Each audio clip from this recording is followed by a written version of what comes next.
हमारे पिताजी हमेशा कहते थे कि भाई बहुत सादगी से रहो, राजनीति सेवा करने के लिए और ये दिखावे के लिए नहीं है। मैं 3 साल भगत सिंह कॉलेज में रहा तो पूरे कॉलेज में किसी को नहीं मालूम था कि मेरे फादर मिनिस्टर हैं, तो हमने किसी को कभी बताया नहीं। क्रिकेट का मेरा बड़ा भारी शौक था, मैं क्रिकेटर बनना चाहता था, बहुत क्रिकेट खेलता था। वो इच्छा कभी कभी फिर बलवती हो जाती है। अभी जब वो छक्का लगा वो पूरा हल्ला हुआ।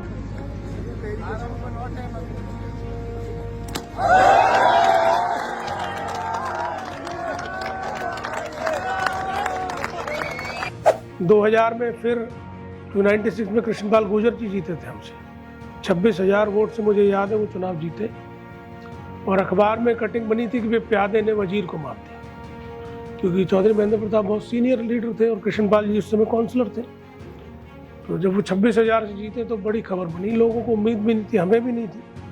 खैर हम तो उस समय ज़्यादा बड़े नहीं थे, बच्चे ही थे। तो कृष्णपाल जी जब जीते तो बड़े हमें हैरानी हुई कि ये जीत गए। वेणुका जी जीवन में आई, ये भी एक बड़ा पहलू था। हमने शादी की और हमें 7 साल लगे अपने माता पिता को मनाने में। 7 years। 7 साल लगे शादी के बाद। तो 7 साल तक मेरे बच्चे 7 साल बाद आए, मेरी वाइफ भी 7 साल बाद घर में आई। जब हमारे पिताजी को हमने मना लिया तो उनका बड़प्पन है, वो मान गए। उन्होंने देखा कि भाई हाँ ये कमिटेड आदमी है, तो उनको मेरी कमिटमेंट के आगे मानना पड़ा। राम राम हरियाणा, मैं सौरभ भारद्वाज और आप सभी के साथ लाइव हैं व्यू ऑफ स्टूडियो पॉडकास्ट में। और आज हमारे साथ हैं कांग्रेस के वरिष्ठ नेता हैं विजय प्रताप। उनके साथ बातचीत करेंगे, विजय प्रताप के साथ बातचीत करेंगे आज, और समझने की कोशिश करेंगे उनके जीवन के जो छुए अनछुए पहलू हैं उनको लाने का प्रयास करेंगे। विजय जी, सबसे पहले तो स्वागत है, हार्दिक अभिनंदन है आपका। धन्यवाद, नमस्कार जी। तो विजय जी, आज आपके साथ बातचीत करेंगे, समझने की कोशिश करेंगे कि विजय प्रताप क्या हैं। सबसे पहले तो आपको बधाई हो, आपकी पूरी टीम को, आपके तकरीबन 7-7.25 लाख सब्सक्राइबर्स हैं। और आज आपने व्यू ऑफ हरियाणा शुरू किया है, पहले आप जी व्यू ऑफ फरीदाबाद में थे, अब आपका दायरा पूरे स्टेट में है। तो आपको बधाई और शुभकामनाएं कि ईश्वर की अनुकंपा और लोगों के प्यार से आप व्यू ऑफ इंडिया भी शुरू करें। बहुत बहुत धन्यवाद। देखिए, मैं तो सोच रहा था आज आपका करंट अफेयर्स पे आप बात करेंगे, मौजूदा हालात फरीदाबाद के, हरियाणा के, राजनीति के, उस पर भी आएंगे। लेकिन आपने तो बिल्कुल मेरे को अप्रत्याशित था मेरे लिए। विजय जी, उस पर भी बात करेंगे। तो मुझे अभी मैं समझता हूँ कि मैं उस मुकाम पे नहीं हूँ कि मेरी कोई इतनी बड़ी कहानी बने, पर लेकिन आपने मुझसे कहा है आज अगर हम बात करें तो आज पूरे फरीदाबाद की जो राजनीति है वो कहीं ना कहीं एक धुरी तो विजय प्रताप हैं ही उसकी। देखिए, ये सब लोगों के प्यार की बात है। हम जहाँ बैठे हैं, आप सबसे सामने देखिए, मेरे दादाजी का फोटो है, पंडित जवाहरलाल नेहरू जी के साथ। सन 60 में पंडित जवाहरलाल नेहरू आए थे जब प्रधानमंत्री थे वो, और मेरे दादाजी चेयरमैन थे, चौधरी नेतराम। तो उस समय जॉइंट पंजाब हुआ करता था, हरियाणा का गठन नहीं हुआ था, तो जिले भी बहुत कम थे। गुड़गांव एक बहुत बड़ा जिला, सबसे बड़ा जिला था, जिसमें आज फरीदाबाद, पलवल, मेवात, रेवाड़ी तक का इलाका था, और गुड़गांव भी। आज उसके 5 जिले। तो पहले चेयरमैन मेरे दादाजी थे। तब उन्होंने पंडित जी को बुलाया था सन 60 में अनंगपुर गांव में। आजकल वैसे अनंगपुर भी नेशनल इंटरनेशनल मैप पे है। तो तब भी एक बात आई थी उस दौरान कि भाई इतना बड़ा पहाड़ी क्षेत्र है, यहाँ कोई बड़ी परियोजना लाई जाए। सेंट्रल गवर्नमेंट की, स्टेट गवर्नमेंट की बात थी। और हमारे दादाजी ने जब पंडित जी को बुलाया था कि भाई ये हजारों वर्षों से हम लोग यहाँ रहते आए हैं, सरकार यहाँ पर कोई बड़ी परियोजना बनाएगी तो हम लोग तो यहाँ से जाना पड़ेगा, और गुजर बसर कैसे होगा। वो पुराना समय था, पहले तो पहाड़ी देवता था, अब भी देवता है। पहाड़ में ही लोग अपना पशुपालन से, पहाड़ से ही औषधियाँ होती थी, वहीं पशु अपना चरते थे, पहाड़ पे ही लोग रहते थे। तो तब से ये शुरू हुई राजनीति हमारे परिवार में, दादाजी के समय से। उसके बाद सन 65 में एस चेयरमैन दादाजी कम उम्र में चले गए। हमारे फादर 20 साल के थे, तो फादर सबसे बड़े थे, परिवार भी संभालना था, और जो हमारे दादाजी की लेगेसी थी इतनी बड़ी, उसको भी संभालना था। तो हमारे फादर 21 साल की उम्र में ही लोगों ने उनको पॉलिटिक्स में एंटर करा दिया। चौधरी महेंद्र प्रताप जी को सरपंच बन गए 21 साल में। फिर सन 72 में 27 साल की उम्र में वो चेयरमैन बने। सन 1977 में कांग्रेस में थे, कांग्रेस से जब टिकट नहीं मिली वो इंडिपेंडेंट लड़े। एमएलए का मेवला महाराजपुर हुआ करता था, हरियाणा का सबसे बड़ा क्षेत्र था, और उसमें 350 वोट से वो पहला चुनाव हारे हमारे। तो यहाँ से हमारे पिताजी का चुनावी सफर तय हुआ।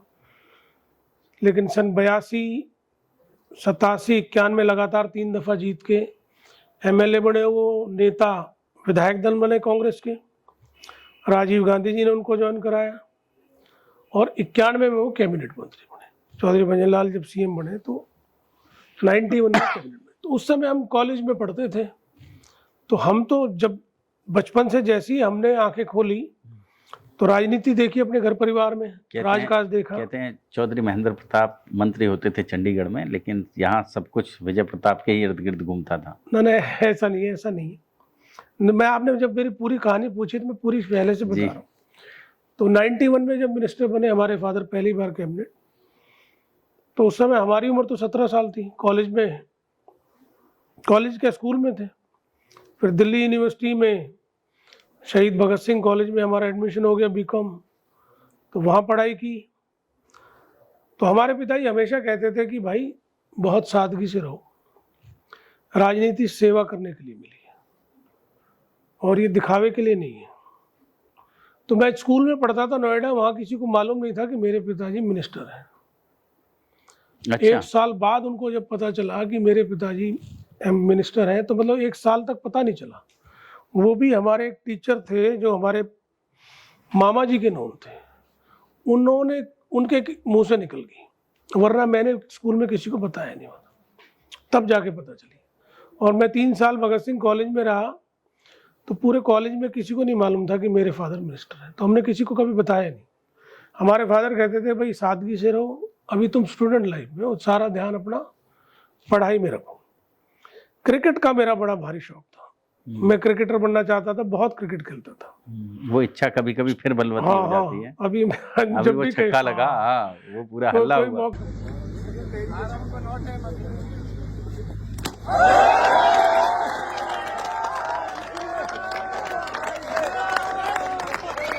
मिलता है स्पोर्ट्स का, किसी भी तरह का खेल हो। आप देखो, मैं लगातार 30 साल से भी ज़्यादा हो गए, कम से कम 10 से 15 ओकेजन्स ऐसी होती हैं साल में, कई बार ज़्यादा भी हो जाती हैं, जब मैं खेलों के उद्घाटन में कबड्डी, कुश्ती, क्रिकेट, बास्केटबॉल तो मैं, और फुटबॉल स्टेट तक खेला।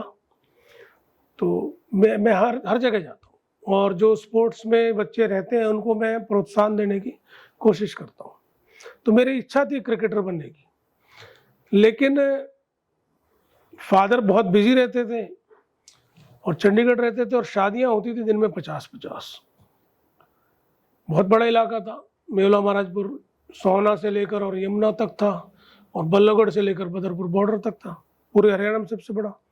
तो बहुत जाना पड़ता था। तो फादर साहब ने हमें कॉलेज टाइम में शादी ब्याह में लगा दिया। मतलब आज की अगर बात करें, जो लोग नहीं समझ पाए कि आधी लोकसभा, तो आप ये समझ लें कि पूरी बड़कल विधानसभा, पूरी ओल्ड विधानसभा, पूरी तिगांव विधानसभा। बड़कल 55%, ओल्ड ऑलमोस्ट 100% है, तिगांव ऑलमोस्ट 100 है, 25% NIT भी है, 20% बल्लभगढ़ भी थी, इतनी बड़ी सीट थी। तो फिर शादियों में बहुत जाना पड़ता था, 20-20 जगह। तो सारा फोकस जो है ना, धीरे धीरे ना, हमें पता ही नहीं चला कब हम पिताजी के काम में लग गए, और क्रिकेट छूटता चला गया, और हम लगे रहे शादी ब्याहों में और पॉलिटिकल कामों में। कॉलेज के टाइम में लग गए। और 96 में जब हमारे फादर पहली बार तो नहीं, 96 में हमारे फादर जब चुनाव हारे, तो उस समय एकदम से जिम्मेदारी हम पे सारी आ गई, क्योंकि बड़े भाई का इंटरेस्ट पॉलिटिक्स में इतना था नहीं, और पिताजी के साथ लेगेसी का काम मेरे ऊपर आ गया। तो 96 से लगातार मैं फिर पूरी तरह से राजनीति में उनके साथ आ गया। 2000 में फिर 96 में कृष्णपाल गुर्जर जी जीते थे हमसे 26,000 वोट से मुझे याद है वो चुनाव जीते। और अखबार में कटिंग बनी थी कि वे प्यादे ने वजीर को मात दी, क्योंकि चौधरी महेंद्र प्रताप बहुत सीनियर लीडर थे और कृष्णपाल जी उस समय काउंसलर थे। तो जब वो 26,000 से जीते तो बड़ी खबर बनी, लोगों को उम्मीद भी नहीं थी, हमें भी नहीं थी। खैर हम तो उस समय ज़्यादा बड़े नहीं थे, बच्चे ही थे। तो कृष्णपाल जी जब जीते तो बड़े हमें हैरानी हुई कि ये जीत गए। तो तब से हम पॉलिटिक्स में पिताजी के साथ लगे। खैर उन्होंने मेहनत की, ऐसा नहीं, कृष्णपाल जी ने भी, इसमें हमें मानना पड़ेगा। सन 2000 में फिर दोबारा चुनाव हुआ विधानसभा का। उस समय तक मैं पूरी बागडोर चुनाव की संभाल चुका था और कांग्रेस पार्टी से हमारे पिताजी की टिकट कट गई। एन मूवमेंट पे हमारे पिताजी फिर बीएसपी से लड़े और इतना बड़ा चुनाव हुआ। इनेलो और बीजेपी की सरकार बनी, कृष्णपाल जी बीजेपी के कैंडिडेट थे और मात्र 161 वोटों से हम चुनाव हार गए। और पहली बार ऐसा हुआ किसी बीएसपी वाले को हरियाणा में वोट मिली हो। 51,000 वोट आई थी हमारे स्टेट। तो वहाँ से चुनाव का सफ़र हुआ और आप देख लीजिए 2000 से लेकर 2024 तक के सभी चुनाव, चाहे वो मैंने लड़े चाहे मेरे पिताजी ने लड़े, उनका प्रबंधन हमने किया और तभी से हम राजनीति में हैं। तो मैं अपने दादाजी को मैंने कभी देखा नहीं, पर हमारे घर में उनका दर्जा भगवान का है, वही हमारे देवता हैं पहले। और उन्हीं की वजह से आज हमारा जो राजनीतिक सामाजिक जो भी स्थान है उसकी सब आधारशिला हमारे दादाजी चौधरी नेतराम जी। तो उनको देख के हमें प्रेरणा मिलती है कि कैसे एक आदमी ने उस मंदे समय में, जब संसाधन देश में नहीं थे, इलाका गरीब था, तो भारत के पहले प्रधानमंत्री को बुलाया। आप देखेंगे कितने ऊंचा स्टेज लगाया। उस समय कितना विजन था उस आदमी का कि ऊंचे स्टेज से पूरा 360 डिग्री व्यू आ जाएगा प्राइम मिनिस्टर को, तो प्राइम मिनिस्टर देख लेगा यहाँ की एक भौगोलिक स्थिति। पंडित नेहरू ने कहा भी था, भाई नेतराम जी बहुत होशियार आदमी हो, आपने स्टेज ऊंचा इसलिए लगाया कि मैं सब कुछ देख लूँ और देखने के बाद मैं आपसे सहमत हूँ कि यहाँ गाँवों को नहीं उजाड़ना चाहिए। तो उस आदमी से हमें प्रेरणा मिली। कैसे, अब आप देखो बल्लभगढ़ से सोहना रोड श्रमदान से मेरे दादाजी ने शुरू कराया। गवर्नमेंट कॉलेज जो आपका है फरीदाबाद का नेहरू कॉलेज, पहला गवर्नमेंट, पहले इसके संस्थापक चेयरमैन वो रहे। 1-1 रुपये 5-5 रुपये समाज से इकट्ठा करके KL मेहता जी थे जो आज दयानंद संस्थान के, वो हमारे दादाजी के शिष्य थे। और भी तमाम लोग टाउन के बड़े अच्छे अच्छे लीडर्स थे। KL खटक साहब थे, पंडित खामोश जी थे। शहर को बसाने में मेरे दादाजी का रोल है। जब टाउन बसा, हमारे भाई बाहर से आए, जब बसा तो उस समय देहात के सहारे ही था। ईंधन तक भी देहात से मुयस्सर होता था, ईंधन तो था नहीं, कोई गैस था नहीं। तो किस तरह से गांव और इस शहर का तालमेल चौधरी नेतराम जी ने बनाया। तो वो सब लेगेसी हमने अपने बड़े बुजुर्गों से सुनी, तो वहीं से हमें प्रेरणा मिली कि भाई राजनीति वास्तव में सेवा करने का काम है और जिसके मन में सेवा की भावना वो करे। तो वो भावना मन में आ गई और तब से मैं इस काम में लग गया। और ऐसा कभी नहीं रहा कि भाई सब मेरे इर्द गिर्द घूमी। मैंने अपनी तरफ से ऑनेस्ट प्रयास किया है कि कोई भी आदमी आया है जेन्युइनली, उसकी मदद हो सके और गलत चीज़ का साथ हम ना दें। तो वो हमारा मोटो रहा है, वो हमारी पॉलिसी रही है। मैं आज भी उसी पे अड़े हूँ। तो अभी बच्चे चाहते हैं कि वो इस लेगेसी को आगे बढ़ाएं? बिटिया तो मेरी छोटी है, वो पढ़ रही है अभी ग्रेजुएशन, मतलब 12th करने के बाद ग्रेजुएशन स्टार्ट हुई उसकी। बेटा मेरा मास्टर्स करके आया है कनाडा से। तो मैंने उसको भी यही कहा, विधि विधान, बेटी का नाम विधि है, बेटा विधान है।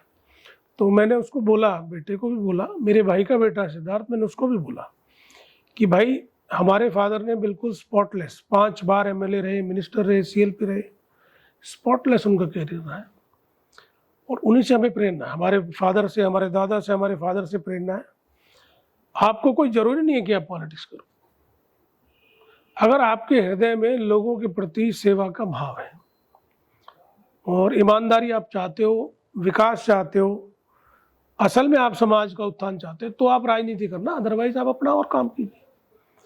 तो मेरे बेटे ने मेरे को ये कहा, मैं पढ़ के आया हूँ पापा, या तो आप बिजनेस कराओ मेरे से या आप अपने साथ लगाओ। मैंने कहा ये आपकी इच्छा है, मेरे साथ लगना है तो फिर आपको परीक्षा देनी पड़ेगी 1 साल। और 1 साल की परीक्षा ये है कि आपके अंदर भावना मैं देखूंगा कि काम करने की भावना है, लोगों के प्रति आप विनम्र हैं, आपका सेवा का भाव है, तो मैं आपको कहूँगा कि आप साथ रहो, अदरवाइज अपना काम करो। तो अभी उसका प्रोबेशन पीरियड चल रहा है। ओके 1 साल का टाइम अभी उसका होगा, जनवरी में पूरा होगा। तो जनवरी में मैं तय करूँगा, अगर वो उत्तीर्ण होता है तो अपने साथ रखूँगा काम में, वरना उसको बिजनेस में डालूँ। वेणुका जी जीवन में आई, ये भी एक बड़ा पहलू था। हाँ देखो, हमारे यहाँ पर लव मैरिज का होना बड़ा मुश्किल काम था, सच्चाई है। और चाहे समाज की बात हो, चाहे परिवार की बात हो, एक्सेप्टेबिलिटी उस समय बड़ी कम थी। ये बात 97 की है। तो 97 में मैंने शादी की, 23.5 साल मेरी उम्र थी। तो एक्सेप्टेबिलिटी नहीं थी फैमिली में, बाहर भी समाज में भी नहीं थी। ठीक है, लेकिन मेरी विचारधारा थी कि भाई आदमी को कमिटेड होना चाहिए। और पहले भी हम देखते हैं कि हमने जो पढ़ा, अपने शास्त्र पढ़े हैं, रामायण महाभारत पढ़ी है, स्वयं भगवान राम और सीता मैया का स्वयंवर हुआ है, भगवान श्री कृष्ण ने स्वयंवर किए। तो मैंने कहा यार ये हमारे पुरानी पद्धति में तो था, अब बाउंडेशंस क्यों आ गई। तो बहुत सोच विचार करके मैंने निर्णय लिया कि भाई मुझे इस प्रेम विवाह में जाना है, और कमिटमेंट मेरी अपने आप से और उनसे हो गई थी। तो हमने शादी की और हमें 7 साल लगे अपने माता पिता को मनाने के। 7 years 7 साल लगे शादी के बाद। तो 7 साल तक मेरे बच्चे 7 साल बाद आए, मेरी वाइफ भी 7 साल बाद घर में आई, जब हमारे पिताजी को हमने मना लिया। तो उनका बड़प्पन है, वो मान गए। उन्होंने देखा कि भाई हाँ ये कमिटेड आदमी है, तो उनको मेरी कमिटमेंट के आगे मानना पड़ा।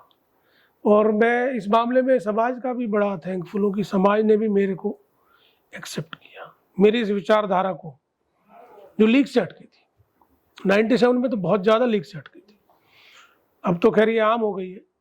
उस समय तो मैं जो ना कहते ना ध्वजवाहक बना, ध्वजवाहक, यस, हाँ। तो लेकिन समाज ने भी एक्सेप्ट किया, टॉर्च बियर। हाँ एक्सेप्ट किया। इसमें समाज का भी योगदान है, और हमने यही कोशिश की भाई हम अपने आचरण से सिद्ध कर सकें कि हमारा निर्णय सही था। तो लोगों ने उसमें मोहर लगाई, हमें इस बात की खुशी। क्यों लगा, इतनी बड़ी विधानसभा थी ये मेवला महाराजपुर, जी, क्यों महसूस हुआ कि आपको केवल और केवल बड़कल विधानसभा के साथ ही जाना है?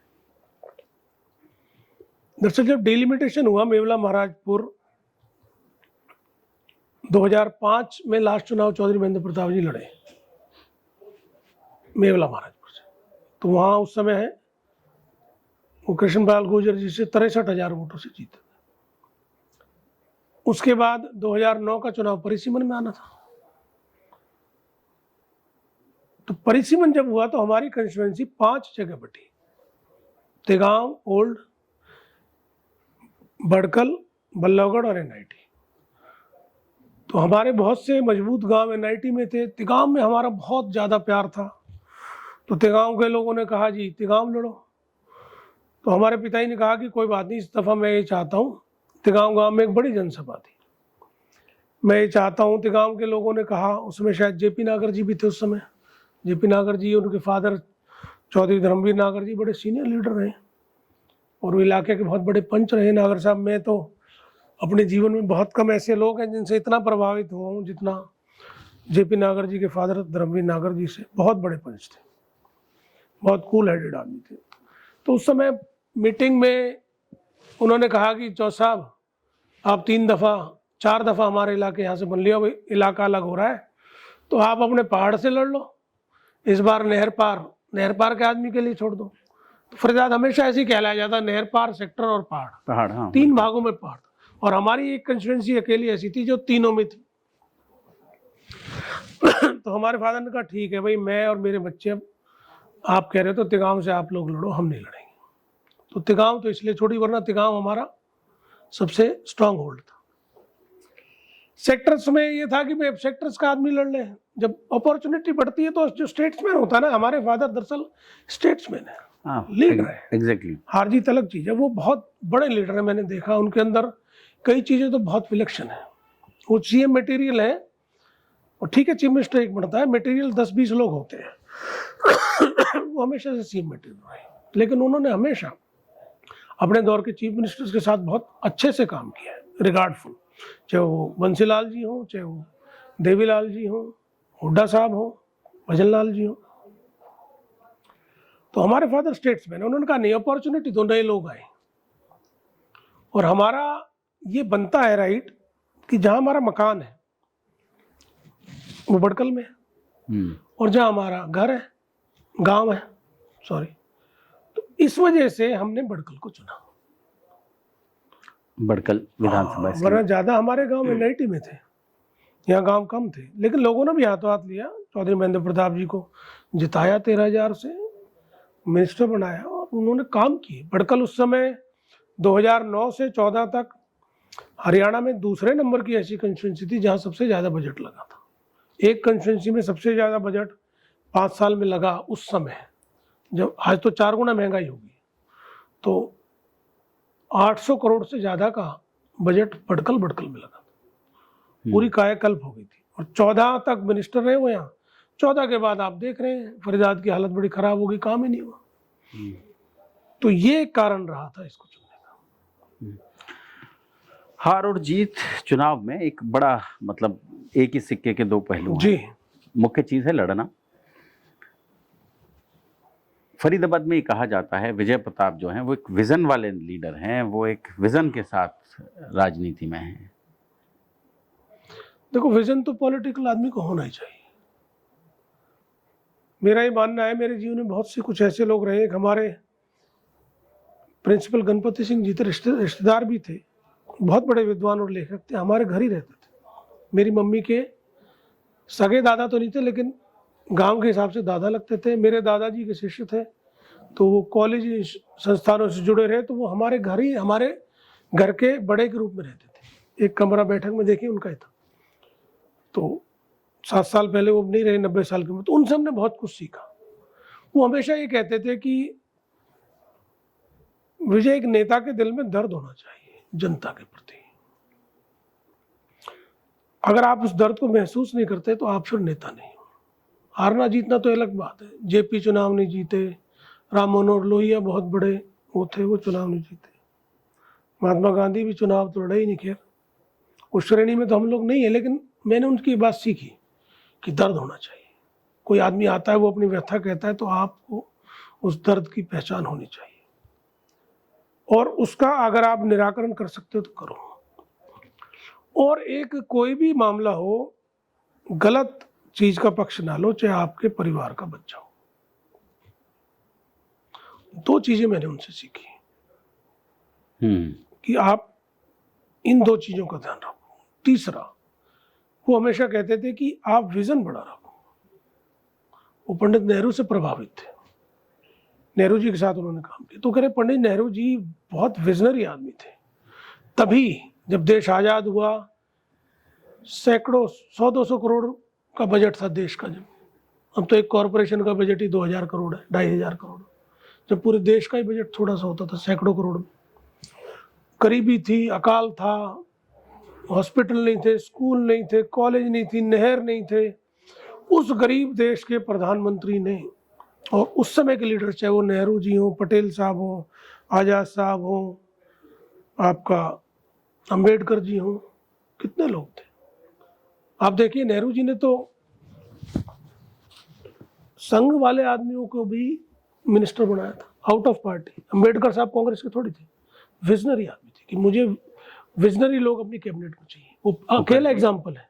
श्यामा प्रसाद मुखर्जी साहब को बनाया अपने साथ मिनिस्टर।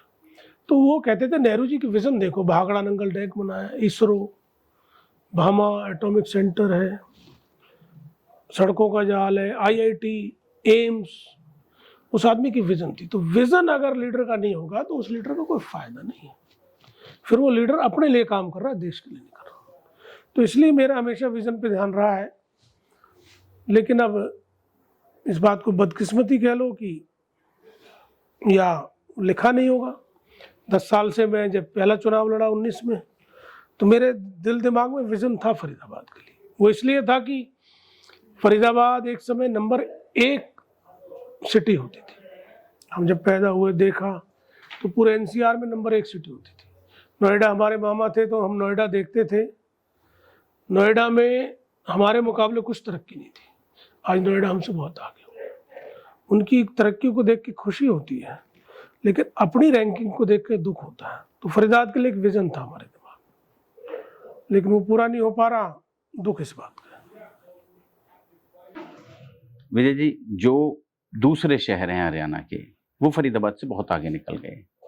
पिछले 10 सालों में, 15 सालों में लोग ये मानते हैं कि फरीदाबाद को जिस रफ्तार से आगे बढ़ना चाहिए था, जो उसकी पोजीशन है, जो उसकी आप कह लें कि दिल्ली एनसीआर में जो उसकी हैसियत है, वो कहीं ना कहीं घटती चली गई।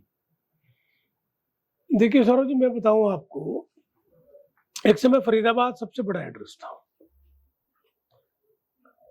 हरियाणा तो छोड़ो, देश में भी लोग कहते थे भाई शिफ्ट होना है, फरीदाबाद शिफ्ट होते हैं। न केवल एनसीआर, हिंदुस्तान भर में नाम था। धीरे धीरे धीरे ये हालात हो गए अब कि फरीदाबाद की रेटिंग हरियाणा में ही नहीं बची। एनसीआर में तो हम सबसे पीछे ही हैं। लोग कहते हैं कि गुड़गांव हमसे आगे निकल गया, हमें इस बात की खुशी है। लेकिन मेरा ये मानना है कि गुड़गांव के साथ भी बीजेपी सरकार ने न्याय नहीं किया। आज थोड़ी सी बारिश में गुड़गांव जाम हो जाता है। सड़कों की हालात देखो आप, 1-2 रोड को देख के, उसके अलावा सड़क अच्छी नहीं है। पब्लिक ट्रांसपोर्ट की स्थिति अच्छी नहीं है, पानी की स्थिति अच्छी नहीं है। जो एक सिटी होनी चाहिए, मॉडल सिटी होनी चाहिए, वो नहीं है। एयरपोर्ट से नजदीकी का फायदा, आईटी आने का फायदा, ठीक है ना, बड़ी आईएमटी बना दी, इसकी वजह से काम चल रहा है। लेकिन जहां तक मेरा मानना है, मेरी तसल्ली गुड़गांव देख के भी नहीं है, फरीदाबाद देख के तो होगी कैसे। तो कंपैरिजन में कोई ऐसा शहर, अब फरीदाबाद छोड़ो आप, हरियाणा का कोई भी ऐसा शहर नहीं है जो इस बीजेपी ने जिसका नुकसान ना किया हो। तरक्की जो होनी चाहिए थी नहीं हो रही है। और उसका कारण क्या है? अगर हम जड़ में जाएंगे, कारण होता है भाई साहब, टाइम हर चीज का एसेंस है। कॉस्ट, टाइम, डिजाइन, एफिशिएंसी, इन सभी फैक्टर्स का अभाव है, मैं पिछले 10-12 साल से देख रहा हूं। और इस अभाव की वजह से लोग थोड़े में संतुष्ट हो रहे हैं। जब सड़क टूटी रहती है और नई सड़क बन जाती है तो आदमी ना उसको एहसान मानने लगता है उसका राइट, उसके टैक्स का पैसा है, तो वो सिर्फ वहीं तक सीमित हो जाता है। बड़ी चीज उसको दिखती नहीं कि भाई तेरे बच्चों को खेलने के लिए ग्राउंड्स चाहिए। हम छोटे थे तो ये सारी कॉलोनी खाली थी, तो कहीं भी खेल लेते थे। आज हमारे बच्चों के पास खेलने के लिए जगह नहीं, आज पार्क अच्छे नहीं है, पब्लिक ट्रांसपोर्ट नहीं है, गवर्नमेंट कॉलेजेस, गवर्नमेंट स्कूल में जगह नहीं है, ड्रेनेज नहीं है, कचरा डालने की जगह नहीं है, गौवंश गौ माताएं सड़कों पे कचरा खा रही हैं। हमारे इतने बड़े शहर में वेस्ट मैनेजमेंट के कितने प्लांट होने चाहिए, मानक क्या है, उसकी कोई पूर्ति नहीं है। आबादी के हिसाब से कितने डॉक्टर्स होने चाहिए, उसका कोई मानक नहीं है। कितने इंस्टीट्यूशंस होने चाहिए, ट्रॉमा सेंटर होना चाहिए, कोई चीज का मानक इनको मालूम ही नहीं है। प्रॉब्लम ये नहीं है, प्रॉब्लम ये इनको मालूम ही नहीं है। जब तक इन्हें मालूम नहीं है कि जो इंटरनेशनल स्टैंडर्ड्स है एक मॉडल सिटी की, नाम रख दिया स्मार्ट सिटी, आंख का अंधा और नाम नैनसुख, वो फरीदाबाद के साथ किया इन्होंने। मोदी साहब ने स्मार्ट सिटी में ले दिया करनाल और फरीदाबाद। स्मार्ट सिटी में 1% काम हुआ आज तक, और जहां काम हुआ वहां जल भराव आज भी है, वहां कचरा आज भी है, काहे की स्मार्ट सिटी। तो मेरा ये कहना है कि जब इनको जड़ ही नहीं मालूम, उसका इलाज क्या करेंगे। केवल एक पुल बना दिया 10 साल में, उसकी वाहवाही लूटनी, 100, 200, 500 लोग सोशल मीडिया पे हायर कर लिए गैंग बना के। कोई सही आदमी अगर कमेंट कर दे तो उसको खिलाफ गाली गलौज कर देते, आदमी डिमोरलाइज होकर पीछे हट जाता है। तो कुल मिला के ये बड़ा डिप्रेसिव सा स्टेट ऑफ पॉलिटिकल सिस्टम चल रहा है। विजन की बात तो कोई हो ही नहीं रही। मैं देखता हूँ 10 साल से विजन पे ना तो जनता चर्चा करती है, ना debate, political debate, press debate मैंने तो आज तक देखी नहीं फरीदाबाद। जनता तो डिमांड कर मैं सकती हर है। एक से कहता हूँ, प्रेस वालों से कहता हूँ कि भाई आप डेवलपमेंट की एक ज्वाइंट डिबेट रखो, सरकार और विपक्ष को बुलाओ। नहीं, उसमें एक बड़ी बड़ी समस्या है हाँ। विजय जी। समस्या क्या है कि जो सरकार में लोग हैं वो हम्म। डिबेट नहीं करना चाहते। वो एक पक्ष में केवल अपना बयान जारी करना चाहते हैं, अपनी बात करना चाहते मैं तो हैं। कहता हूँ सुनो, फिर मीडिया टाइम रख दे और ओपन फॉर ऑल कर दे। नहीं आएगा तो लाइव चलाए, जनता को बताए ये आदमी नहीं आ रहा। हमारे शहर को मिल क्या रहा है भाई साहब? 60,000 करोड़ का कर्जा था हरियाणा पे जब भूपेंद्र हुड्डा जी चीफ मिनिस्टर थे। आज 10 साल 11 साल में 4 लाख करोड़ को ऊपर कर गया कर्जा। ये पैसा गया कहाँ? पूछे कोई खट्टर साहब से, सैनी साहब से। ये 3.5 लाख करोड़ का कर्जा नया ले लिया, कहाँ है पैसा? लोगों के जीवन स्तर में गिरावट है, बेरोजगारी बढ़ रही है, एजुकेशन सिस्टम आपने नया दिया नहीं, पब्लिक ट्रांसपोर्ट आपने दिया नहीं, नई मेट्रो दी नहीं। सन 18 में डीपीआर रिपोर्ट आप फरीदाबाद से गुड़गांव बना के दे रहे थे, आपने आज तक नहीं दी। फरीदाबाद में मेट्रो आई है, कांग्रेस के समय में आई है। फरीदाबाद में आईएमटी आया, कांग्रेस के समय में आया। फरीदाबाद में ईएसआई मेडिकल कॉलेज आया, कांग्रेस के समय में आया। फरीदाबाद में गवर्नमेंट कॉलेजेस बने, कांग्रेस के समय में बने। आप ये तो बताओ, आप तो कुछ स्कूल और बंद कर दिया आपने सरकारी। आबादी कई गुना बढ़ गई, आपने किया कुछ नहीं, कर्जा क्यों बढ़ा लिया? इस पे कोई डिबेट नहीं। केवल लोगों को धर्म के मामले में भ्रमित करते हैं लोग और उसी का ये नाजायज फायदा उठाते हैं। और अब तो नई बात आई है, राहुल गांधी जी ने दिखाया है, साबित किया है। मैं अपने यहाँ काम कर रहा हूँ, बादशाहपुर विधानसभा क्षेत्र में 73,000 फर्जी वोट मिले। एक मकान में 130 वोट, एक आदमी के 10-10 वोट बने हुए। एक आदमी जिसकी उम्र 25 साल है उसका 100 साल उम्र दिखा रखी है, जेंडर चेंज किया हुआ है। इस तरह की 73,000 वोट है। मेरे हलके में अब तक 10,000 वोट मैंने फिर ढूंढवाई। मैंने देखा जब वहां हो सकती है तो यहाँ भी हो सकती है। मेरे यहाँ काम चल रहा है, 10,000 वोट अब तक मिल चुकी है बड़कल में। तो ये फर्जी वोट चोरी कर रहे हैं। केवल एक तरह से नहीं, ये कई तरह से चोरी कर रहे हैं और ये डेमोक्रेसी की हत्या है। विजय जी, आपको क्या लगता है, बार बार बात होती है ट्रिपल इंजन सरकार की, बार बार बात होती है कि सांसद हो, विधायक हो, फिर पार्षद भी हो जाएं और सब कुछ हो गया, लेकिन इसके बावजूद रिजल्ट्स नहीं आ रहे हैं।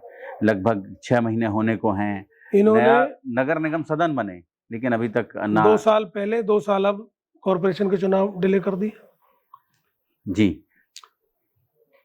कॉरपोरेशन में इन्होंने कभी भी काउंसलर्स को अधिकार नहीं दिए। कहा हर साल 2 करोड़ का बजट देंगे, नहीं दिया। आज जो कि लोकल बॉडीज में जनता सोचती है ऊपर नीचे दोनों सरकार बीजेपी की है, काउंसलर भी बना दो। डर के माहौल में बनाई लोग, इच्छा से नहीं। लोग उनका काम नहीं करने देंगे और इनके नेताओं ने कहा काउंसलर हमारा नहीं बनेगा तो काम कैसे होंगे? काम पहले भी नहीं हो रहा था।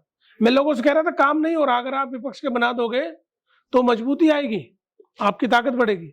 लेकिन लोगों को भय था, यार कोई बात नहीं, काउंसलर और बना के देख लो शायद काम हो जाए। आज फिर वही हालत। मार्च से अब क्या टाइम आ गया भाई साहब, अभी तक इनके सीनियर डिप्टी मेयर का चुनाव नहीं हो पाया। 2,500 करोड़ का जो बजट है कॉर्पोरेशन का, इसका हिसाब नहीं दिया इन्होंने। अब तो पैसा जा रहा है। मेयर को भी बैठकों में बुलाना बंद कर दिया है। वो तो इनकी इनफाइटिंग, इनके बर्तन ज्यादा बज रहे हैं आपस में।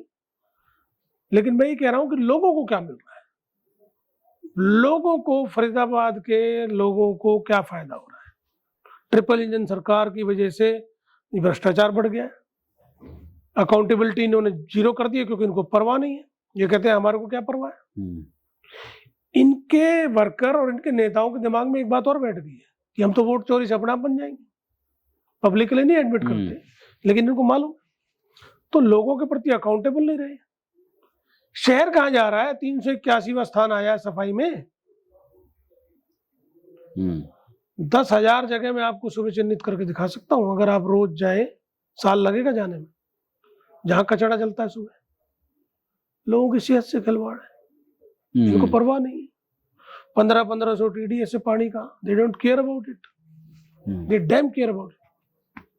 विजय जी, जैसी गुटबाजी अभी फिलहाल भारतीय जनता पार्टी में देखने को मिल रही है, वैसी लगभग कांग्रेस में भी है।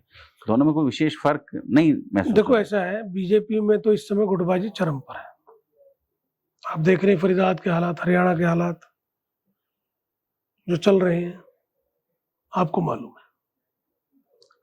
हर जिले में बीजेपी में इतनी इनफाइटिंग है, कांग्रेस में इतनी कभी भी नहीं थी। हाँ, ये बात ठीक है कि कांग्रेस में भी गुटबाजी हमेशा से रही है और आज भी है, लेकिन उसको कम करने के प्रयास में अभी हमारे शीर्ष नेतृत्व ने जिला अध्यक्षों का चयन किया है, तो हो सकता है उसके रिजल्ट अच्छे आए। मैं अभी तो नहीं कह सकता कि आ गए हैं, लेकिन मैं उम्मीद करता हूं कि शायद ये एक बड़ा कदम है गुटबाजी कम करने का, और गुटबाजी कम होती हुई दिख भी रही है। अब जल्दी हमारे यहाँ और स्टेट की बॉडी बन जाएगी, नई सीएलपी का चयन हो जाएगा, तो कांग्रेस का जो लीडरशिप है कांग्रेस की, वो बहुत सीरियसली इसको खत्म करने की सोच रही है। हम भी मान रहे हैं कि जब तक हम इसको खत्म नहीं करेंगे, ये जो बीजेपी डाइवर्शन की पॉलिटिक्स कर रही है, इसको कम्पीट करना मुश्किल हो जाएगा। हम एक होंगे तो हम जनता को समझाने में कामयाब होंगे। कहते हैं कि सामने बिल्कुल थाली रखी थी और कांग्रेस की जो आपसी फूट है, इसी की वजह से कहीं ना कहीं वो सत्ता जो है वो खिसक गई। मेरा ये पर्सनली मानना नहीं है, मेरा मानना ये नैरेटिव है, क्योंकि वोटिंग के बाद भी तमाम एजेंसीज ने, चाहे इनकी सीआईडी हो, नेशनल न्यूज चैनल्स हो, एबीपी, एनडीटीवी, आज तक, जी, सब ने कांग्रेस की सरकार बनाई और सभी लोग कह रहे थे 55 से 60 सीटें आ रही हैं। ये तो क्या है कि जब नतीजा नहीं आया तो एक नैरेटिव सेट कर दिया गया। तो कोई इनफाइटिंग तो सब जगह है, मैं मानता हूं, इसमें कोई दोहराए नहीं है। इनफाइटिंग हुई है, उसका नुकसान हुआ है, लेकिन बावजूद उसके सरकार बन रही थी। हमारे लीडरशिप ने कंबाइंड एफर्ट से सरकार को बना दिया था, क्योंकि लोग चाहते थे। ये वोट चोरी हुआ है भाई साहब, ये नैरेटिव बाद में सेट किया है। वोट 100% इन्होंने, क्योंकि अगर नहीं हुआ होता तो आप देखिए, मैं पूरे इंडिया में पहला ऐसा वर्डिक्ट है जो मेरे केस में आया। हाई कोर्ट में हमने डाला कि हमारी मशीन्स की वीडियोग्राफी हमें प्रोवाइड की जाए। हाई कोर्ट ने ऑर्डर दे दिया, विद इन 30 डेज या 45, मुझे ध्यान नहीं आ रहा, इनकी वीडियोग्राफी विद कॉस्ट इन्हें दे दीजिए। आज 6 महीने से ज्यादा हो गया, नहीं दे रहे, वीडियोग्राफी नहीं दे रहे मेरी। अगर आप सच्चे हैं तो क्यों नहीं देते? इसका मतलब कोई ना कोई चोरी तो आपने किया, डाउटफुल, शंका जाती है। मैं अभी तो प्रूफ के साथ नहीं कह सकता, लेकिन हम इस खोज में लगे हुए हैं, कोई प्रूफ मिलेगा तो हम जरूर आपको बताएंगे। शंका हमारी है। विजय जी, क्या सोचते हैं फरीदाबाद को लेकर कि भविष्य में कैसा होना चाहिए फरीदाबाद के लिए? लोगों को क्या करना चाहिए जो ये शहर? दुख होता है, और वो कहते हैं कि जो व्यक्ति हौसला रखता है, जो अपने भला खुद करना चाहता है, ईश्वर भी उसका भला करते हैं। उर्दू में भी शेर है, हिम्मत मर्द मदद खुदा। हिंदी में भी कहते हैं ईश्वर उसी की मदद करता है जो स्वयं अपनी मदद करता है। तो सबसे पहले तो मैं लोगों को जागरूक करना चाहता हूं। मुझे कई दफा मर्तबा ये लगता है कि फरीदाबाद के जो लोग हैं, उनको फरीदाबाद की रूट से जुड़ा रहना चाहिए। बाहर से लोग आके बसते हैं, जब ही शहर बनता है। पुराने लोकल की आबादी कितनी थी? पूरे देश से लोग आए। फरीदाबाद मिनी इंडिया है, पूरे हिंदुस्तान का आदमी यहाँ रहता है। तो एक तो मैं सबसे कहना चाहता हूँ, जो आदमी जहां है अब वो इसकी कर्म होगी, उससे हमें प्यार करना चाहिए। उसके रिसोर्सेज हैं, चाहे वो जल है, वायु है, जमीन है, इनको खराब नहीं करना चाहिए। आज हम कोई इंडस्ट्री लगाएं और केमिकल डालें जमीन में, तो हमारे वाटर बॉडीज जो करोड़ों साल से वाटर बॉडीज थी, वो एक झटके में खत्म हो गई। आप देखिए, करोड़ों साल की मेहनत एक झटके में खत्म। मोदी साहब ने बड़ी बड़ी ऐड दे के ये पब्लिक टॉयलेट्स शुरू किए गांव में। आप कहीं भी जाइए, कच्चे टॉयलेट बने हुए, नॉर्म्स का पालन नहीं हो रहा। उनको साफ करने के लिए ब्रांडेड तेजाब भी नहीं है, बहुत तीखा तेजाब डलता है, वो तेजाब धीरे धीरे रिस्क के फिर वाटर बॉडीज में जाता है। बाहर गांव में आप देखिए लिवर की बीमारी, आप गांव में सर्वे कीजिए मेरे कहने से, कैंसर, वाटर बॉर्न डिजीज तो फैल ही रही हैं जी, मिनरल्स की कमी, जोड़ों में दर्द, किडनी की प्रॉब्लम, लीवर की problem, sugar, BP, skin problems. गांव में आधे से ज्यादा आबादी गांवों की बीमार है इस कच्चे टॉयलेट की वजह से। लेकिन प्राइम मिनिस्टर मगरूर है, चीफ मिनिस्टर मगरूर है, विजन ही नहीं है। आप लोग कर क्या रहे हैं? आप पहले कहो कि पहले गांव के अंदर एसटीपी लगेगा, फिर टॉयलेट के कनेक्शन दीजिए।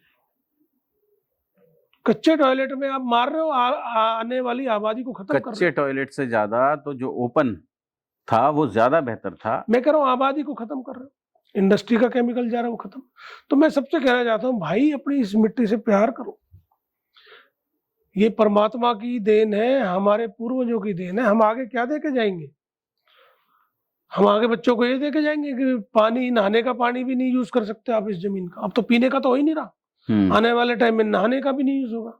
आंखें नहीं धो सकते इससे आप, केमिकल खा रहे हैं, केमिकल से नहा रहे हैं, केमिकल बोल रहे हैं, कैसे काम चलेगा? विजय जी तो मैं लोगों को जागरूक करना चाहता हूँ, प्लीज अवेयर होइए। अपने जो पब्लिक रिप्रेजेंटेटिव है आप उनसे जवाब मांगिए। एक छोटी सी सड़क पे खुश हो जाते हो आप लोग, टाइल लग गई मेरे यहाँ ट्यूबवेल लग गया, इसी में खुश हो जाते हो। आपके टैक्स के पैसे से सड़क, सीवर, बिजली, पानी, public transport, education institution, sports, park, stadium, ये सब का पैसा, पुल, ये पैसा देते हो आप एक टाइल में खुश हो रहे हो। तो आप पहले आप जागरूक बनिए, फिर उस अपने पब्लिक रिप्रेजेंटेटिव को बताइए कि भाई ये है आपका काम, ये प्लीज हमें बहकाओ मत।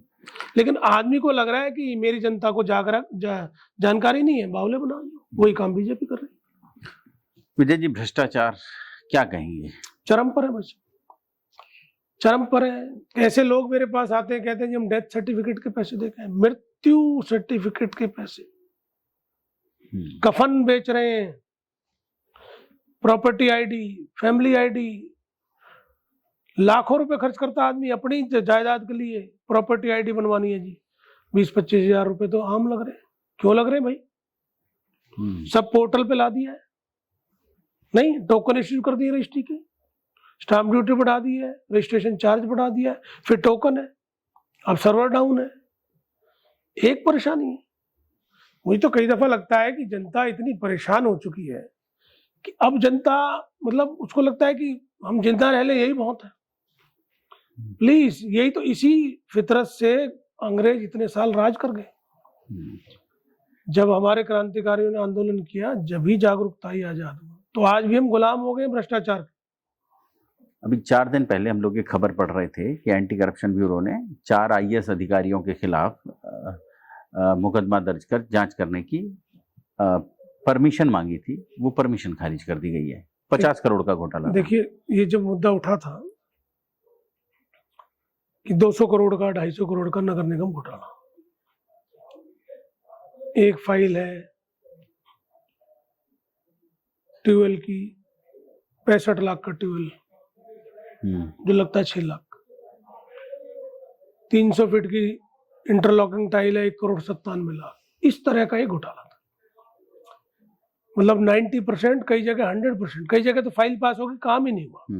इतना बड़ा घोटाला था। तो मैंने तब भी कहा था कि ये आई वॉश है। खट्टर साहब ने क्या किया है, 25 गेंदें तो छिपा दी, एक गेंद पकड़ी और आसमान में उछाल दी। ये घोटाला हो गया है जी, हम इसको पकड़ रहे हैं।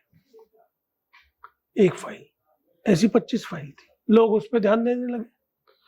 वो 5,000 करोड़ का घोटाला था। मैंने तब भी कहा था ये घोटाला 5,000 करोड़ से कम का नहीं है। ये आज तक भी 200 करोड़ आया भाई साहब, ये 5,000 करोड़ से ऊपर का घोटाला है। मैं साबित कर सकता हूँ लाइव डिबेट में।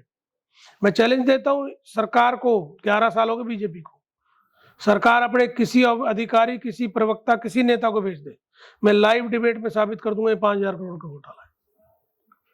उस 250 करोड़ के घोटालेबाजों को भी अब इन्होंने बचा दिया। क्या इनके नेताओं की संलिप्तता के बगैर हो सकता था ये? यहाँ के लोकल लीडर सारे शामिल हैं, ये फरीदाबाद के सुलभ शौचालय में पैसा खा गए। ये किसको छोड़ेंगे? ये किसी को छोड़ने वाले नहीं। ये पानी में पैसा खा गए, सीवर में खा गए, ड्रेनेज में खा गए, सड़क में खा गए, टॉयलेट्स में खा गए, नौकरियों में खा गए। 40-40 बार एग्जाम होता है, खुद एग्जाम निकालते हैं, लोगों को बावला बना देते हैं, खुद ही लीकेज करा देते हैं, भर्ती करनी नहीं पड़ेगी, फिर जांच बिठा देते हैं क्योंकि भर्ती करना नहीं चाहते। तो इनका डाइवर्शन का मामला है भाई साहब, ये डाइवर्शन है 5,000 करोड़ घोटाला। ये बहुत दुख की बात है कि ये लोग उनको बचा रहे हैं जो जनता के पैसे को खा गए। विजय जी, अब जो कुछ अनंतपुर पर हो रहा है, आपको क्या लगता है कि सरकार बैकफुट पर आई है? जो लोग इतनी बड़ी तादाद में उतरे, इतनी बड़ी पंचायतें हुई। देखिए, ये लोग ना बड़े स्ट्रेटेजी से चलते हैं। मैंने जो ऑब्जर्व किया है, इनका मोडस ऑपरेंडी बीजेपी की सरकार का, ये लोग डेलिबरेटली सब काम करते हैं। इनको मालूम था कि अनंतपुर की मलकियत गांव के लोगों की है। इन्होंने दहशत बनाई, अपने लोकल लीडर्स, काउंसिलर लेवल के, एमएलए लेवल के, उनसे विधानसभा में उठवाया, काउंसिलर से पूरे गांव को डरवाया। लोगों में दहशत आ गई। लोगों ने कहा कोई बात नहीं, मेरा घर बच जाए, बाकी कुछ हो जाए, मेरा शेड बच जाए, मेरा लॉन बच जाए, मेरा क्या कहते बैंकेट बच जाए, मेरा फार्म बच जाए। इस तरह इन्होंने फूट डालो राज करो की स्थिति बनाई। लोगों को डराया, दहशत क्रिएट करी और तोड़फोड़ शुरू कर दी। सबसे पहले उस इलाके को तोड़ा जो इनको सबसे पहले चाहिए था। वो एरिया था आनंदवन। और आप मजे की बात देखिए, जिनका सबसे बड़ा स्टेक आनंदवन में था, वो पीसी कर रहे हैं और सरकार की तरफदारी कर रहे हैं जिनका टूटा है, कि कोई बात नहीं, तुम्हें आगे बचा देंगे, अब हाँ भर दो। फिर फार्म हाउस तोड़ने लगे। अपने एमएलए का फार्म तोड़ दिया, मनमोहन भड़ाना का। क्यों तोड़ दिया भाई आपने? क्या उनकी जायदाद नहीं है? वो फॉरेस्ट की प्रॉपर्टी थोड़ी है, लोगों की अपनी मलकियत है। फॉरेस्ट के नाम पे डरा के और इन्होंने सुप्रीम कोर्ट की आड़ ली और काम कर दिया। सुप्रीम कोर्ट का 2022 का डिसीजन, आपको बोलना चाहिए था सुप्रीम कोर्ट कि सुप्रीम कोर्ट को कि ये प्रॉपर्टी गांव के लोगों की है, हमारी नहीं है, सरकार की। इस पे फॉरेस्ट नहीं लागू हो सकता। आप कैसे कह रहे हैं? सुप्रीम कोर्ट को जब ये मालूम ही नहीं है कि प्रॉपर्टी किसकी है, आज तक नहीं मालूम। अगर मालूम होता तो आप देखिए, सुप्रीम कोर्ट का अभी लेटेस्ट डिसीजन है जयसिंह वर्सेस स्टेट में। सुप्रीम कोर्ट ने कहा है कि ये गलत डिसीजन था हाई कोर्ट का। जो ग्राम पंचायत है शामलात, वो बेशक गांव की है, बाकी पट्टी शामलात, थोक शामलात और शामलात, ये जगह किसानों की है। ये हिस्टोरिकल डिसीजन आने के बाद अपने आप अनंतपुर का मुद्दा साफ हो गया कि हम जो लड़ाई लड़ रहे थे, ये बार बार कह रहे थे। कृष्णपाल गुर्जर जी ने कहा, धनेश अदलखा ने कहा, चीफ मिनिस्टर ने उस दिन कहा कि गरीब आदमी इनके मकान बचाएंगे। मैंने कहा चीफ मिनिस्टर साहब, गरीबी मत दो हमें, हम सन 60 से इंडस्ट्रियलाइजेशन के जनक है। अनंतपुर मेवला गांव इंडस्ट्रियलाइजेशन का जनक है सन 60 से, तब की तो आपकी पैदाइश भी नहीं है मुख्यमंत्री साहब। मैं आपको बड़े रिगार्ड से कह रहा हूं, आप कम से कम, आप आज स्टेट के मुखिया हैं, आप अपने लीडर्स को बोलो एक साइड में हो, मैं सच्चाई की जानकारी खुद लूंगा। एक मुखिया की जिम्मेदारी होती है। Please don't get mislead. ये आपके नेता फरीदाबाद के आपको मिसलीड करके आपकी छवि बिगाड़ेंगे। आप खुद जानकारी लो, ये लोगों की जमीन है। हमने कहा लोगों का हक दो और सुप्रीम कोर्ट ने अब कह दिया। ये बार बार कहते मकान बचाएंगे। हमने ये लड़ाई लड़ी कमिटमेंट के साथ, लोगों की भलाई के लिए। सुप्रीम कोर्ट ने हमारे इसमें मोहर लगाई है, लोगों ने हमारे ऊपर मोहर लगाई है। तो मेरा ये मानना है हिस्टोरिकल है ये, लेकिन अभी लड़ाई पूरी नहीं हुई है। कह रहे हैं कि विजय प्रताप की दुकान बंद हो गई, इसलिए। देखो भाई साहब, मैं राजनीति को दुकान मानता नहीं।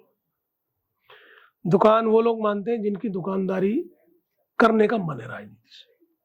मैं इसको दुकान नहीं मानता। और मेरे को 73,000 वोट मिला है भाई साहब, 43-44% वोट मिला है मुझे। मोदी साहब तो 30-35% वोट बना के वोट लेके सरकार बना चुके। तो 44% वाले को आप इग्नोर कैसे कर सकते हो?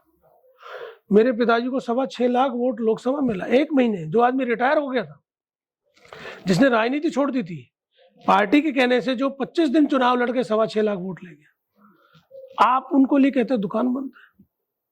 अगर आप में हिम्मत है, अभी तो आपकी ट्रिपल इंजन की सरकार है ना, आप एक डेमोन्स्ट्रेशन चुनाव करा लीजिए बैलेट से, वो पेपर बैलेट से करा लीजिए, आपको पता चल जाएगा किसके अंदर कितना। आप सिर्फ मशीनों की हेराफेरी से बने हो। और फिर मैं तो कह रहा हूं, हार जीत से कोई दुकानदारी चलती है क्या? अगर कोई नेता हार जाए, अटल बिहारी जी हार गए थे, जमानत जब्त होगी, क्या अटल बिहारी को लोग नेता मानना बंद कर दें? वो एक नेता थे भाई, राजनेता थे, तो अटल बिहारी को नेता मानना बंद कर दें? केवल हार जीत से ही नेता बनता है क्या? लोगों के दिलों में, लोगों से काम करने के लिए नेता होता। तो मैं कोई दुकानदारी के लिए राजनीति नहीं करता, मैं इश्यूज के लिए, पब्लिक कॉज के लिए पॉलिटिक्स करता हूँ। और मैंने तो भाई साहब जन्म ही राजकाज में लिया है, मुझे इस बात से कोई फर्क नहीं पड़ता। विजय जी, पिछले 10-11 सालों में जो बड़कल की अपनी जो राजनीति है, और खासतौर से टाउन की जो राजनीति है, वहां भी बड़ा लफड़ा चलता रहा, कभी रावण को लेकर, कभी रामलीला को लेकर। देखो 10 साल तो ये रावण दहन का इतना हिस्टोरिकल, ऐतिहासिक, क्योंकि फरीदाबाद की जो कल्चर है वो इस मामले में हिंदुस्तान में बिल्कुल शानदार है। इतने धार्मिक संस्थान है, और टाउन का तो विशेष है, हमारे टाउन का तो इतना बड़ा दशहरा मनाते थे। 10 साल से नहीं मन रहा था, दुख था, लेकिन मुझे इस बात की खुशी है। अगर देखो, हम कोई विरोधी थोड़ी हैं, सरकार पक्ष और विपक्ष, सरकार पक्ष है, विपक्ष है। ये काम दिनेश अदलखा ने अच्छा किया, मैं इस बात से खुश हूं। मेरे से छोटे भी हैं, मैंने उनको गिनती के समय आशीर्वाद भी दिया था, लिया उन्होंने आशीर्वाद मेरे से कि बड़े भाई मुझे आशीर्वाद दो। मैंने कहा था कि आप सेवा करें, आपके अंदर सेवा भावना रहे, ये मैं आशीर्वाद देता हूँ। तो मैं इस बात से खुश हूं उनकी कि उन्होंने दशहरे का कार्यक्रम दशहरे के राउंड में करने का जो डिसीजन लिया। लेकिन बाकी चीजों पर भी गौर करो, एक नेता का काम केवल एक नहीं है। जितने भी विभाग है सरकार के, जितने भी पुलिस, बिजली, तहसील, हुड्डा, नगर निगम, पब्लिक वेलफेयर, एनवायरमेंट, विधायक, उन सबके लिए रिप्रेजेंटेटिव है, केवल एक चीज के लिए नहीं है। तो इसलिए मैं यही कहना चाहता हूं इन रिप्रेजेंटेटिव से, आप हर चीज के लिए रिप्रेजेंटेशन करो, केवल एक चीज बढ़िया करके खुश मत हो। आपको रोज अच्छे काम करने हैं। तो दशहरा अच्छा हो गया है, अच्छी बात है, और सुधार करें ये लोग। हमारी ड्यूटी है, जहां ये सुधार नहीं करेंगे वहां इनको हम याद दिलाएंगे, और जहां ये अच्छा करेंगे वहां इनको अप्रिशिएट भी करेंगे, ये हमारा फर्ज बनता है। और डिसीजन तो जनता लेगी भाई। तो इसलिए मैं इस तरह की पॉलिटिक्स में बिलीव करता हूँ। कोई मुझे इधर उधर की बात करके दबाए या भ्रमित करे, मैं उनको ये मैसेज देना चाहता हूँ, मेरे पे इस बात को कोई फर्क नहीं है। मैं चौधरी महेंद्र प्रताप जी का बेटा तो हूँ, उनका शागिर्द भी हूँ, मैंने मजबूती उनसे सीखी है, तो मैं इस बात से डाइवर्ट होने वाला नहीं। विजय जी, क्या लग रहा है आपको, जैसा भारत के इर्द गिर्द के देशों में हो रहा है, और अभी भारत के अपने हिस्से लद्दाख में हुआ, पब्लिक सड़कों पर उतर आई? देखिए आप, कितना बड़ा मामला हुआ है लद्दाख का। मैं समझता हूँ कि गांधी जी की विचारधारा वाले वो लीडर हैं, और उनको इन्होंने गिरफ्तार किया, वांगचुक। अब तो मैंने सुना है कि कहीं राजस्थान की जेल में भेज दिया उनको। आप में हिम्मत है तो वहीं रखते हैं। आपको मालूम है वहां होते तो पूरा इलाका इकट्ठा हो जाता उनके लिए। एक आंदोलन को किल करना चाहते हो? आंदोलन से जन्म लेने वाली पार्टी, जेपी आंदोलन से तो जन्म हुआ है इस पार्टी का, असली उदय तो उसी से हुआ है। वो पार्टी आंदोलन को कुचल रही है, डेमोक्रेसी को कुचल रही है। आप क्यों नहीं इंटरनेशनल मीडिया छोड़िए, नेशनल मीडिया पे क्यों नहीं आप उनकी बात सुन के उनको जवाब देते? अगर आप सही हैं तो आप जवाब दो। इस तरह से जो दमन है ये अच्छा नहीं है। और मैं ये भी कहना चाहता हूँ, ज्यादा दमन से फिर फुटाव भी होता है, गुब्बारे फूटते भी। और विपक्ष आज भी पूरे देश में, लकीली हिंदुस्तान में ऐसा है, वो हमेशा अहिंसक गांधी जी के रास्ते पे चल के आगे बढ़ाना चाहता है। आप देखो हमारे पड़ोसी देशों में जो हो रहा है दुखद, हम यही चाहते हैं, लेकिन जो अहिंसक आंदोलन है आप उसको कुचल रहे हो, ये दुख की बात है। और ये इनका मोडस ऑपरेंडी इसलिए है कि ये केवल राज करना इनकी इच्छा रह गई। मुद्दे पे बात करनी चाहिए, डेमोक्रेसी को बचाइए, सदा के लिए कोई भी नहीं है। मोदी साहब के साल 2 साल, उसके बाद थोड़ी प्राइम मिनिस्टर रहेंगे। ये तो चलती रहती है, आज कल है कोई और है, परसों कोई और हो। इंसान को इतना अहंकार और इतना दमनकारी नहीं होना चाहिए। विजय जी, हमें समय देने के लिए, हमारे साथ बातचीत करने के लिए बहुत बहुत धन्यवाद। आपका भी धन्यवाद, और आपके चैनल को एक बार फिर शुभकामनाएं। और इसी तरह से हमारे विशेषकर फरीदाबाद के विकास और उत्थान के लिए आप प्रोग्राम करते रहिए। धन्यवाद, बहुत बहुत शुक्रिया। जय हिंद। जोड़ेंगे आपको ऐसी ही और महत्वपूर्ण चर्चाओं के साथ। बहुत बहुत शुक्रिया।